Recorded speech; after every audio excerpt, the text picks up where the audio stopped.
नमस्कार सभी स्टूडेंटों, वाई श्री राम में आप सभी का स्वागत है। जैसा कि अपना आज का टॉपिक है बालूका स्तूप युक्त प्रदेश, मतलब ऐसा प्रदेश जिसमें बालूका स्तूप प्रमुख रूप से पाए जाते हो, उस प्रदेश के बारे में आप अध्ययन करोगे।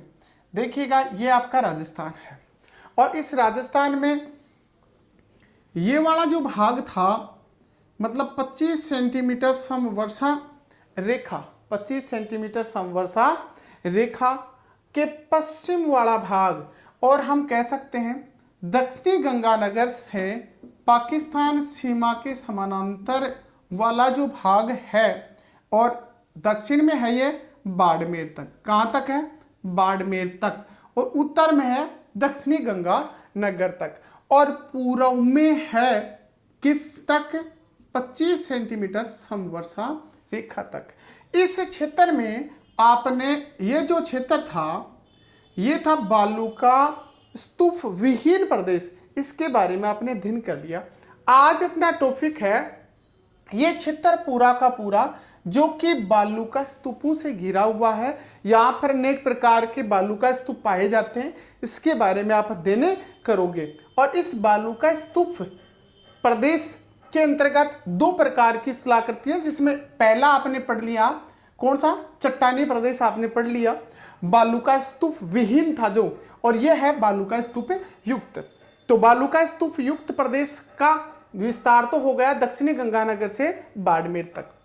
यहां पर मुख्य रूप से क्या है कि पवन के द्वारा निक्षेपित या निक्षेपणात्मक स्थलाकृतियां, कहने का मतलब पवन के द्वारा निर्मित की जाने वाली प्रमुख स्थलाकृतियां यहां पर पाई जाती हैं। इस क्षेत्र का लगभग 60% भाग पूरा का पूरा किन से ढका हुआ है? बालूका स्तूपों से। किन से ढका हुआ है? बालूका स्तूपों से ढका हुआ है। बात नंबर ये। और इसके बाद में नेक्स्ट बात ये आती है कि यहां पर देखिए अपन बीकानेर, जैसलमेर, बाड़मेर और जोधपुर, इन जिलों में मुख्य रूप से ये बालूका स्तूपों का विस्तार ज्यादा है। मतलब इन जिलों का लगभग 60% भाग शुष्क बालूका स्तूपों से ढका हुआ है। अब बात हम यहां पर ये करेंगे कि सर, पहली बात तो हमें यह बताइएगा कि बालूका स्तूप होता क्या है। तो बालूका स्तूप का मतलब होता है कि पवन एक ही दिशा में चलती है, और एक ही दिशा में चलने के कारण वो किसका? रेत का करती है निक्षेप। किसका? रेत का, मतलब मिट्टी का, और इस प्रकार की स्थलाकृति बना देती है। और इसी को हम क्या कह सकते हैं? बालूका स्तूप कह सकते हैं। दोबारा से सुनिएगा, ऐसी बात है कि लगातार एक ही दिशा में पवन के बहने से या चलने से उड़ाकर लाई गई मिट्टी के जमाव से बनने वाले गुंबदाकार आकार की स्थलाकृति को हम बालूका स्तूप कहते हैं। क्लियर? अब बात हम ये करते हैं कि सर, यहां पर उत्पत्ति के आधार पर, किसके आधार पर? उत्पत्ति के आधार पर बालूका स्तूप मुख्य रूप से कितने प्रकार के? तो मुख्य रूप से तो होते हैं 3 प्रकार के। कितने प्रकार के? 3 प्रकार के। एक प्रकार तो हो गया आपका पवनानुवर्ती बालूका स्तूप हो गया। नेक्स्ट हो गया आपका अनुप्रस्थ। कौन सा? अनुप्रस्थ बालूका स्तूप। और इसके बाद में जो नेक्स्ट बालूका स्तूप है उसका नाम है यहां बरखान। कौन सा बालूका स्तूप? बरखान बालूका स्तूप, या फिर इसको हम बोल सकते हैं बरछान। कौन सा बोल सकते हैं? बरखान या फिर बरछान बालूका स्तूप के नाम से हम जान सकते हैं। नंबर फर्स्ट कि सर, पवनानुवर्ती बालूका स्तूप क्या होता है? ऐसा बालूका स्तूप जिसका निर्माण पवन की दिशा के समानांतर होता हो, उस बालूका स्तूप को हम क्या कहते हैं? पवनानुवर्ती बालूका स्तूप कहते हैं। या फिर उसी बालूका स्तूप को हम कहते हैं, तो कौन सा बालूका स्तूप कहते हैं? अनुदैर्ध्य बालूका स्तूप के नाम से जानते हैं। एक बार रूफ देखिएगा कैसा होता है, पवन की दिशा होती है ऐसी सर, पवन की दिशा होती है एक समानांतर यू, और इस प्रकार से जो बालू का स्तूप बन रहे हैं, इन बालू का स्तूपों को हम क्या कह सकते हैं, पवनानुवर्ती। देखिए पवन चले, यहां पर रेत का, जैसे ही पवन की गति धीमी हुई यहां पर रेत का क्या कर दिया उसने, निक्षेप कर दिया, और फिर पवन यहां से जैसे चली तेज और यहां पर आकर के रेत का निक्षेप कर दिया, ये बालू का स्तूप बन गया। तो इस बालू का स्तूप को हम कौन सा बालू का स्तूप कहते हैं, पवनानुवर्ती बालू का स्तूप कहते हैं। बोला सर ये कहां कहां पर पाए जाते हैं, ये मुख्य रूप से अगर अपन देखें तो इनका फैलाव गंगानगर के सूरतगढ़ में, गंगानगर के कहा, सूरतगढ़ में, और गंगानगर के सूरतगढ़ के बाद में अगर अपन देखें तो बाड़मेर, कहां पर, बाड़मेर, और बाड़मेर के बाद में देखें तो यह है जैसलमेर, जैसलमेर के बाद में और अगर अपन देखें तो आपका बीकानेर है, कहां पर, बीकानेर, और बीकानेर के बाद में अगर आप देखें इसको तो ये पाया जाता है जोधपुर में, कहां पर पाया जाता है, जोधपुर में, और जोधपुर के अलावा अगर आप देखें तो इसका विस्तार कहां पर, थोड़ा बहुत शेखावाटी क्षेत्र में भी ये पाया जाता है। इन्हीं बालू का स्तूपों के बीच पाया जाता है कारवा, क्या पाया जाता है, कारवा, है ना। कहने का मतलब दो बालू का स्तूपों के बीच का जो स्थान है उसको कह रहे हैं अपने कारवा। और इस कारवा का उपयोग प्राचीन समय में ऊंट से यात्राएं करने के लिए इनका उपयोग किया जाता था। एक बात को ध्यान में रखें, एक होता है करेवा, करेवा जो है वो हिमालय क्षेत्र में पाया जाता है, इस बात को ध्यान रखें। झीलीय निक्षेप वहां पर होते हैं, मतलब उत्पादन की दृष्टि से ये भी उपजाऊ होता है, केसर वगैरह की वहां पर कृषि होती है, लेकिन उससे इसका आंकलन आपको नहीं लगाना है। अब आगे हम बात करते हैं पवनानुवर्ती बालू का स्तूप की बात होगी। इसके बाद में बालू का स्तूप आ रहा है सर, कौन सा, इसके बाद में आ रहा है अनुप्रस्थ बालू का स्तूप।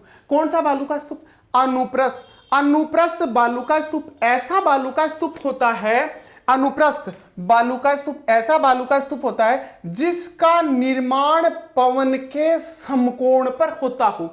और पवन के समकोण पर कैसे होता है, यहां पर किसी न किसी प्रकार का क्या आ गया, अवरोध आ गया, और अवरोध आने के कारण से मृदा का निक्षेप हो जाएगा इस प्रकार से, है ना। और इसको हम कौन सा बालू का स्तूप बोल देंगे सर, इसी को हम बोल देंगे आपका अनुप्रस्थ बालू का स्तूप। ओके, पवन के समकोण पर, पवनानुवर्ती पवन के समानांतर बन रहा है, जबकि अनुप्रस्थ पवन के किस पर, समकोण पर, पवन के सामने किसी न किसी प्रकार का रोड अटक जाता है, कहने का मतलब अवरोध आ जाता है।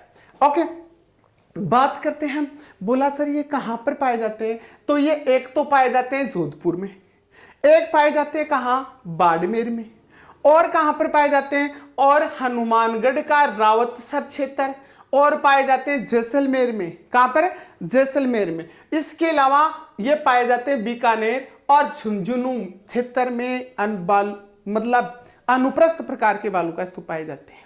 क्लियर। नेक्स्ट में बात कर रहे हैं हम किसकी, बरछान या फिर बरखान बालू का स्तूप। बरछान या बरखान बालू का स्तूप को हम अर्धचंद्राकार बालू का स्तूप के नाम से भी जान सकते हैं। इनका मतलब इन बरखान बालू का स्तूपों का निर्माण वायु के सामने, वायु में भंवर उत्पन्न होने के कारण इनका निर्माण होता है। दूसरी बात, इनका निर्माण होता है हवाओं के सामने। किसके सामने, हवाओं के सामने। कैसे होता है देखिएगा, बरछान या फिर बरखान बालू का स्तूप का निर्माण जो है वो देखिए, इस प्रकार से इनका निर्माण होता है। इस प्रकार के ये बालू का स्तूप होते हैं, इस प्रकार के ये बालू का स्तूप होते हैं। जैसे इनकी दोनों के दोनों जो शीर्ष है, शीर्ष भाग है वो तो होते हैं सींग की तरह। किसके तरह होते हैं? सींग की तरह। जैसे मानो इधर से यूं पवन आ रही है और इस पवन के द्वारा क्या किया गया है? इस बालू का स्तूप का निर्माण किया गया है। क्लियर? इस प्रकार से ये पवन आ रही है, पवन के सामने बिल्कुल ये हो गया ना, पवन के सामने क्या उत्पन्न होने के कारण? बवर उत्पन्न होने के कारण बरखान बालू का स्तूप का निर्माण होता है। बरखान बालू का स्तूप, इन दोनों बालुकाओं, दो बालू का स्तूप पढ़ी ना आपने, इन दोनों बालू का स्तूपों की तुलना में थोड़े विनाशकारी ज्यादा होते हैं। इनका सर्वाधिक विस्तार अगर अपन देखें तो शेखावाटी क्षेत्र में ज्यादा इनका विस्तार पाया जाता है।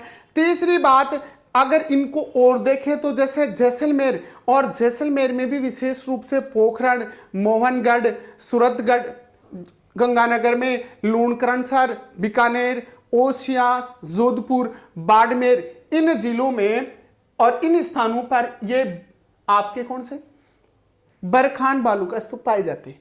क्लियर? अब हम अन्य बालू का स्तूपों की बात करेंगे। अन्य बालू का स्तूपों में एक बालू का स्तूप आता है जिसका नाम है धरियन। कौन सा नाम है? धरियन। धरियन बालू का स्तूप का मतलब यह है कि जैसलमेर में, कहां पर? जैसलमेर में बालू का स्तूप पाया जाता है, एक स्थानांतरित इस प्रकार का बालू का स्तूप। और इस स्थानांतरित बालू का स्तूप को ही जैसलमेर में क्या कहते हैं? धरियन बालू का स्तूप कहते हैं। कौन सा बालू का स्तूप कहते हैं? धरियन बालू का स्तूप कहते हैं। नेक्स्ट बात, धरियन बालू का स्तूप कहां पर होते हैं? जैसलमेर में पाए जाते हैं। इनका निर्माण हवा के इस प्रकार से होता है, लहरदार रूप में होता है, ये स्थानांतरित, खूब ज्यादा स्थानांतरित ये होते हैं। नेक्स्ट में अगर अपन बात करें तो बात करते हैं सीफ। कौन सा? सीफ बालू का स्तूप।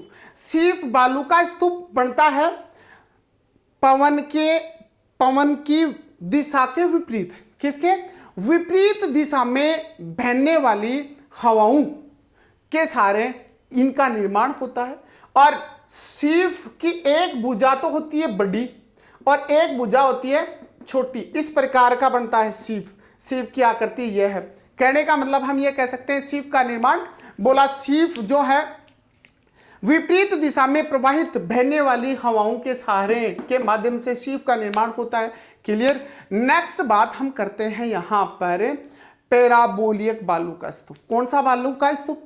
पैराबोलिक बालू का स्तूप। ये बालू का स्तूप मुख्य रूप से मरुस्थलीय क्षेत्रों में और मरुस्थलीय वनस्पतियों के योग से तो इसका होता है निर्माण। किससे होता है? मरुस्थलीय वनस्पतियों के योग से इसका निर्माण होता है। दूसरी बात यह है, बोला सर पैराबोलिक बालू का स्तूप का आकार कैसा होता है? आकार होता है महिला के बालों में लगने वाली जो होती है ना हेयर पिन, उस हेयर पिन के समान इस बालू का स्तूप, कौन सा बालू का स्तूप? पैराबोलिक बालू का स्तूप का आकार होता है। और पैराबोलिक बालू का स्तूप सभी प्रकार के मरुस्थलीय जिलों में पाया जाता है। नेक्स्ट बात हम यहां पर यह करते हैं, इसके बाद में बालू का स्तूप, इसके बाद में बालू का स्तूप होता है नेटवर्क बालू का स्तूप। कौन सा बालू का स्तूप? नेटवर्क बालू का स्तूप का मतलब यह होता है ऐसा बालू का स्तूप, इस प्रकार से जिस बालू का स्तूप का निर्माण होता है, मतलब छोटे छोटे, कैसे छोटे छोटे बालू का स्तूपों से मिलकर के जो बालू का स्तूप होता है, बनता है, उस बालू का स्तूप को हम कहते हैं कौन सा बालू का स्तूप? नेटवर्क बालू का स्तूप के नाम से उसको जानते हैं। इसका सर्वाधिक विस्तार कहां पर होता है? हनुमानगढ़ में। कहां पर होता है? हनुमानगढ़ में। नेक्स्ट बात करेंगे हम नवचंद्राकार बालू का स्तूप। नवचंद्राकार बालू का स्तूप या लूनेट या फिर लूनेट, इस प्रकार के बालू का स्तूप मरुस्थलों में किनके सारे? झीलों के सारे बनने वाले बालू का स्तूपों को लूनेट या फिर नवचंद्राकार बालू का स्तूप कहते हैं। झीलें होती है ना, छोटे छोटे धेड़े जिनको बोलते हैं, पल्लाया जिनको रन कहते हैं, अपन टाट कहते हैं, उनके सारे बनने वाले। फिर इसके बाद में होता है नेबखा। कौन सा बालू का स्तूप? नेबखा बालुका स्तूप। नेबखा बालुका स्तूप का जो निर्माण है वो मुख्य रूप से मरुस्थलीय क्षेत्रों में इस प्रकार की होती है, छोटी छोटी झाड़ियां, कहने का मतलब हम जिनको बोल सकते हैं बोझे, क्या बोल सकते हैं, बोझे, मरुस्थलीय बोझे बोल सकते हैं। और इनके सारे इस प्रकार से मिट्टी का जमाव हो जाता है, उसी को कहते हैं नेबखा, या फिर उसी को कहते हैं काबीज, या उसी को कहते हैं सर्प। कौन सा बालुका स्तूप, सर्प बालुका स्तूप। तो नेबखा, काबीज या सर्प बालुका स्तूप बनते हैं कहां पर, मरुस्थलीय क्षेत्रों में, झाड़ियों के सहारे बनने वाले बालुका स्तूपों को।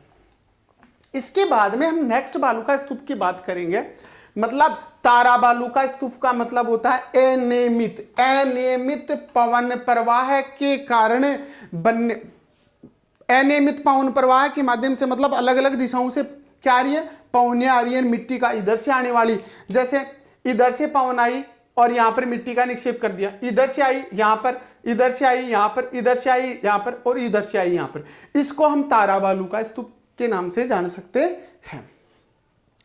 नेक्स्ट बात यहां पर आती है इंसेल वर्ग की। बोला सर इंसेल वर्ग क्या होता है? इंसेल वर्ग को देखें तो इंसेल वर्ग शब्द तो है जर्मनी भाषा का। कौन सी भाषा का? जर्मन भाषा का। जर्मन भाषा का शब्द है और रेगिस्तान में ढालनुमा, रेगिस्तान में कैसी ढालनुमा, ऐसे रेगिस्तान में ढालनुमा क्या पाई जाती हो, चट्टाने पाई जाती हो, है ना, कट छट करके वो बच गई हो, कठोर होती हो, और नीचे तो पाई जाती हो उसमें क्या, मरुस्थलीय मिट्टी, और ऊपर वो ढालनुमा क्या पाई जाती हो, चट्टान पाई जाती हो। इस प्रकार के चट्टानों को ही हम क्या कहते हैं, इंसेल वर्ग कहते हैं। और इंसेल वर्ग किस भाषा का शब्द है? जर्मन भाषा का शब्द है। That's all. अब बात करते हैं हम गिरिपद या फिर पिडमांट मैदान। गिरिपद या पिडमांट मैदान से अभिप्राय है कि पर्वत के नीचे, यह है पर्वत, ओके, और इस पर्वत के नीचे मतलब पर्वत के नीचे वाला स्थान जहां मरुस्थलीय की रेत क्या होगी हो, इकट्ठी हो गई हो, उस क्षेत्र को हम क्या बोलेंगे, पिडमांट का मैदान बोलेंगे। देखो यह है पर्वतीय क्षेत्र और यहां पर मिट्टी कौन सी, मरुस्थलीय मृदा आकर के क्या हो गई हो, इकट्ठी हो गई हो, इसको कहेंगे हम पिडमांट का मैदान। क्या कहेंगे? पिडमांट का मैदान, या फिर गिरिपदीय मैदान के नाम से इसको जानेंगे। क्लियर? अब हम बात करेंगे नेक्स्ट जो है उसका मतलब है बजादा क्या होता है। बजादा का मतलब होता है मरुस्थलीय क्षेत्रों में स्थित पर्वतीय क्षेत्र जहां पर्वतीय जल क्या हो जाता हो, समाप्त हो जाता हो, उसको हम क्या बोलेंगे, वजादा के नाम से बोलेंगे। क्लियर? देखिएगा, आपने अध्ययन कर लिया था बालुका स्तूप युक्त प्रदेश का अध्ययन कर लिया था। बालुका स्तूप प्रदेश में कुछ महत्वपूर्ण इस प्रकार की जल संरक्षण संरचनाएं पाई जाती है, उनके बारे में आप अध्ययन कराओगे, जिनमें देखिए शब्दावली के माध्यम से एक तो होता है पलाया, एक होता है रन, और एक होता है बालसन मैदान, बालसल मैदान, और एक होती है खड़ीन। सबसे पहले हम बात करेंगे पलाया की। देखिए मरुस्थलीय क्षेत्रों में या बालुका स्तूप प्रदेशों में बता सकते हैं, यह है बालुका स्तूप।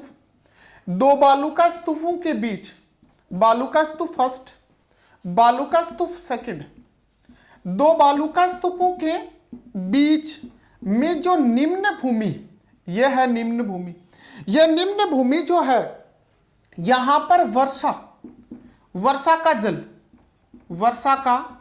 जल इकट्ठा हो जाता है इस निम्न भूमि में, और इस निम्न भूमि को ही हम बोलते हैं यहां क्या, फलाया झील। फलाया झीलें अस्थायी होती है। कैसी होती है? अस्थायी होती है। फलाया झीलें दो बालुका स्तूपों के बीच में जो निम्न भूमि क्षेत्र है वहां पर जो वर्षा जल इकट्ठा होने से जो झील बनती है उसको पलाया झील बोलते हैं।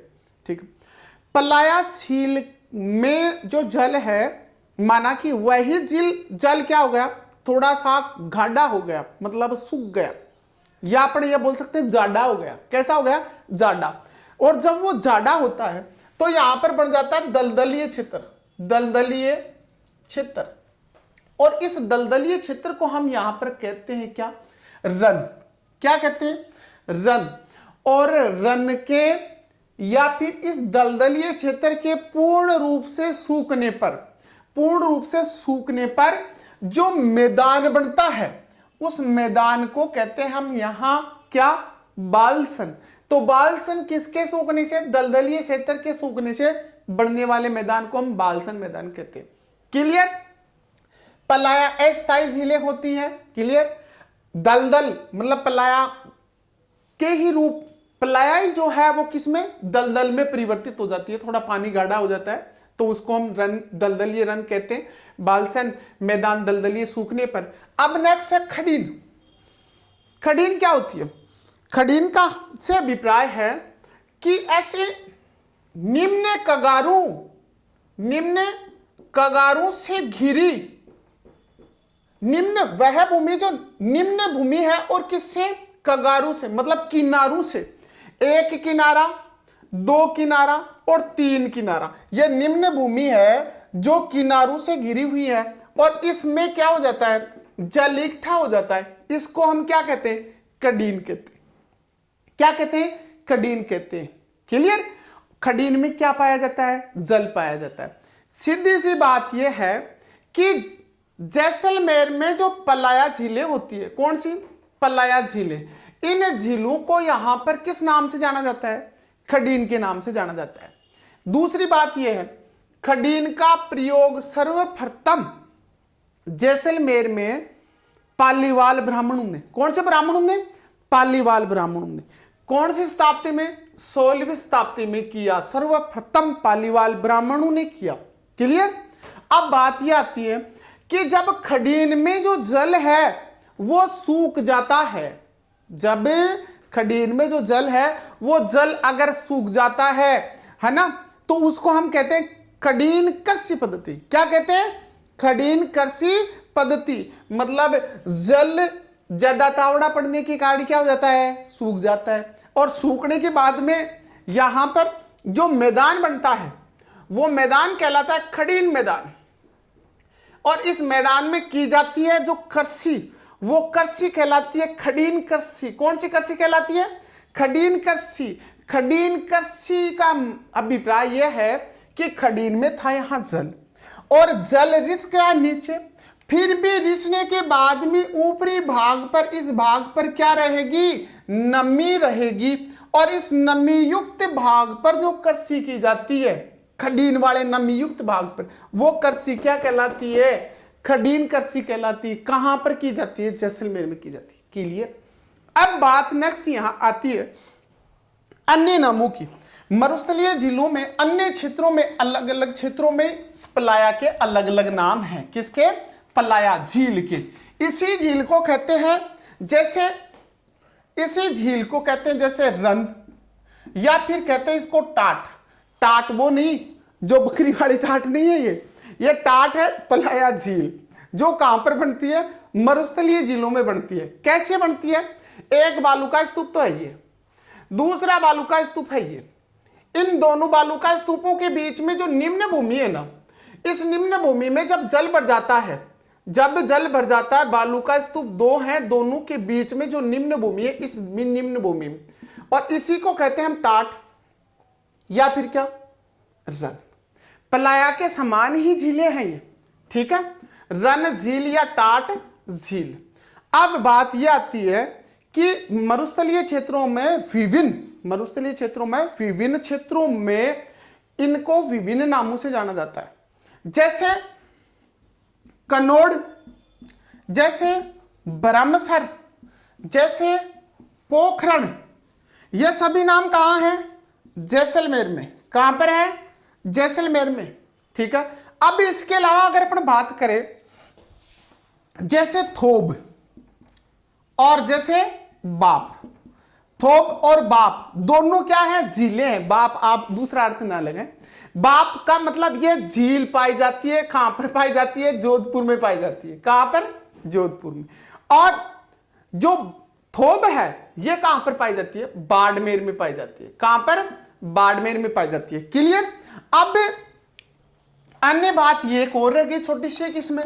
छोटी सी एक बात ये रह गई, बोला यहां पर पाई जाती है, यहां पर विभिन्न प्रकार की जल संरचनाएं, जल विधियां, जल का बचाव करने की विभिन्न प्रकार की जल संरक्षण विधियां।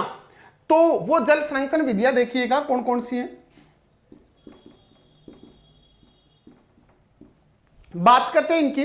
तो इसके लिए ट्रिक है, जल खड़ा है। जल क्या है? खड़ा है। आना, जल खड़ा है, आना बाप बेटो जोड़ने। क्या कह रहा है? बोला जल खड़ा है, आना बाप बेटो दोनों जोड़ने के लिए। अब देखिए, जल का मतलब तो जल संरक्षण विधि। क्लियर।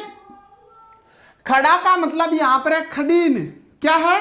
खडीन। खड़ा का मतलब यहां पर खडीन है, समझे। और बात यहां पर है आग का मतलब है आगोर। क्या है? आगोर। एक क्या है? जल संरक्षण विधि। खडीन क्या है? जल संरक्षण विधि। नेक्स्ट ना का मतलब यहां पर नाडा है। क्या है? नाडा है। दूसरी चीज का अर्थ नहीं लगाना, यहां पर नाडा है न कि नाडा। नाडा क्या होता है? नाडा एक जल संरक्षण की विधि है। दूसरी बात, शेखावाटी क्षेत्र में जो पक्के कुएं हैं उनको हम क्या कहते हैं? नाडा कहते हैं। ठीक है। अब दूसरी बात है यहां पर इससे विप्राय है बावड़ी। किससे? बावड़ी से। प्राचीन समय में निर्मित बावड़ियां आप खूब सारी देख सकते हो, जो क्या है? जल संरक्षण की, जल को बचाने की, जल को इकट्ठा करने की विधियां है, या जल को इकट्ठा करने की एक संरचना है। बेरा यहां पर है बेटा। बे का मतलब तो है बेरा या फिर बेरी, और बेरा या फिर बेरी। टो का मतलब है टोबा। क्या होता है? टोबा। और जोड़ने का मतलब यहां पर है जोहड़। जोहड़ का मतलब है शेखावाटी क्षेत्र में पाए जाने वाले जो कच्चे कुएं हैं। कैसे कुएं? कच्चे कुएं। उन कुओं को हम यहां पर कहते हैं जोड़। क्लियर। अब बोला सर ये सब संरचनाएं हैं, लेकिन ये बेरा और बेरी क्या होता है? बेरा और बेरी होता है कि यह है खडीन। क्या है? खडीन। और इस खडीन में बहा है पानी। क्लियर। अब इस पानी, ये पानी है, और ये पानी क्या हो रहा है? इधर रिस रहा है, इधर रिसता है पानी।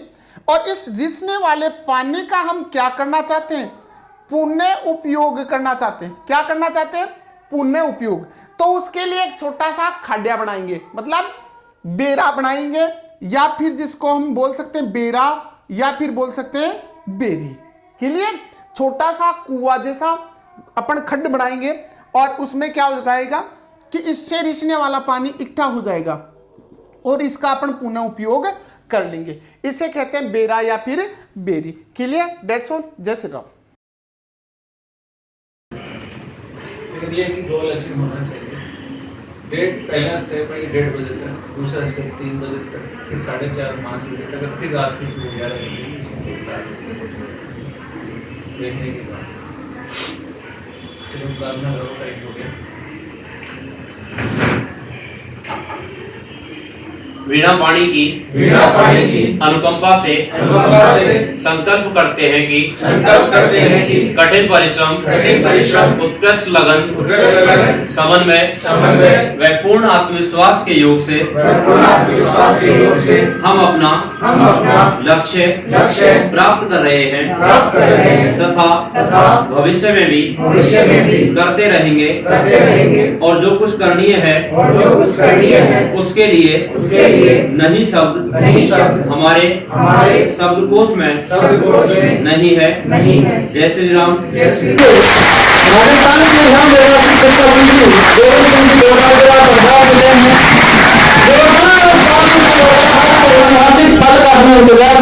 इंतजार की घड़ियां अब खत्म होती है। डायरेक्टर बॉस श्रीमान सुभाष जी मीर का भी आप जोरदार तालियों के साथ स्वागत करें। एक अलग इसका उजाला जाएगा, एक अलग आपदाओं को दूर अलग इसका उजाला जाएगा। यदि अंधकार से लड़ने का संकल्प कोई कर लेता है तो एक अकेला जुर्मानी संबंध डाल देता है।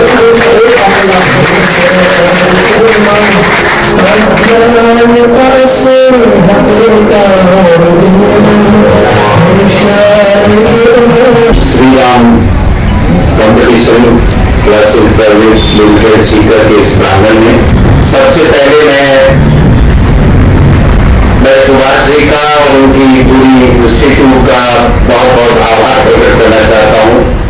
आपको भी यही आवश्यकता है, मेहनत,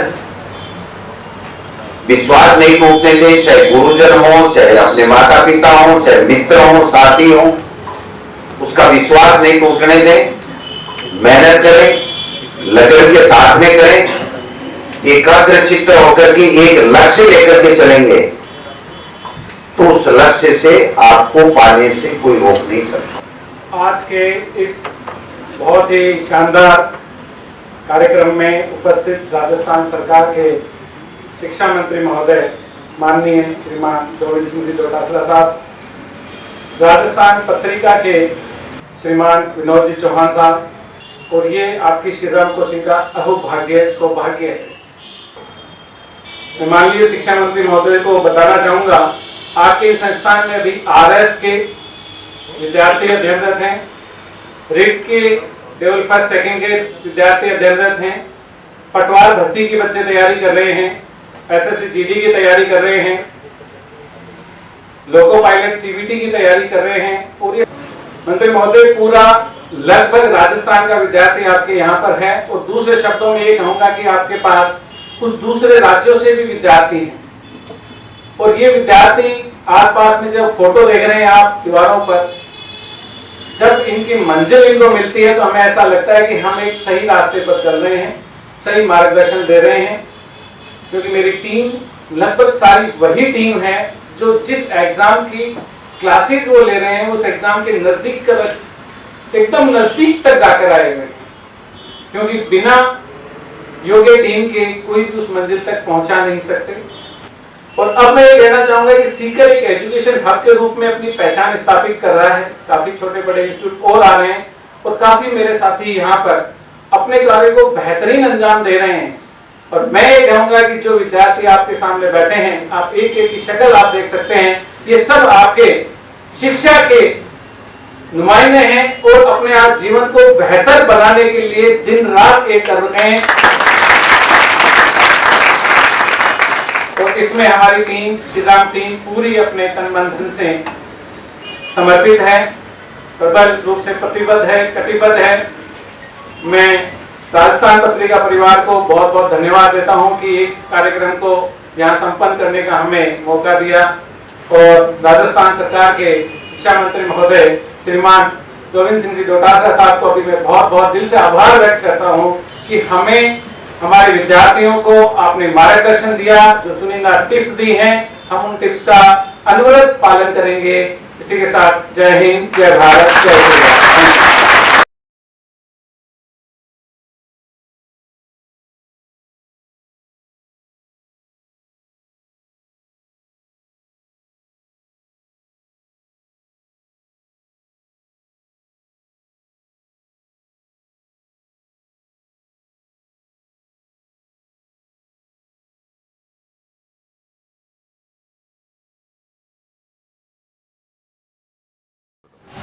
आज का ये बहुत बड़ी सफलता का दिन आरएस प्रॉपर।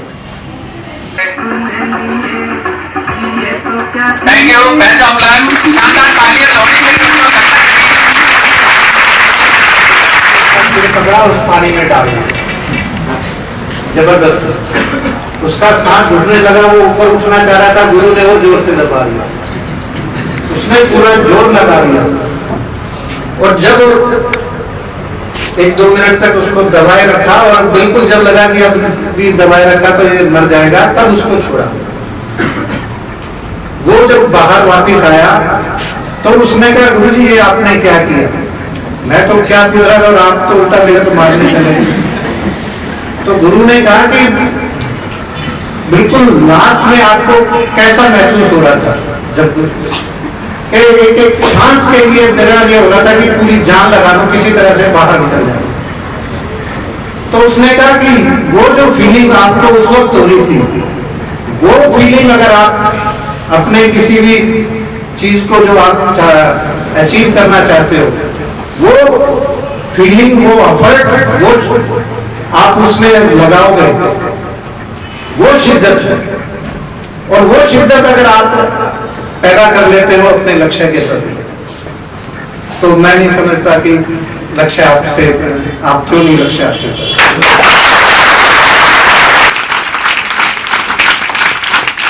इसके बाद राजस्थान पत्रिका के जर्नल हेड विनोद जी चौहान का भी ये विजय स्तंभ है, ये आप सबके भी, आप पे मैं ले रहा हूँ, आपकी विजय के लिए।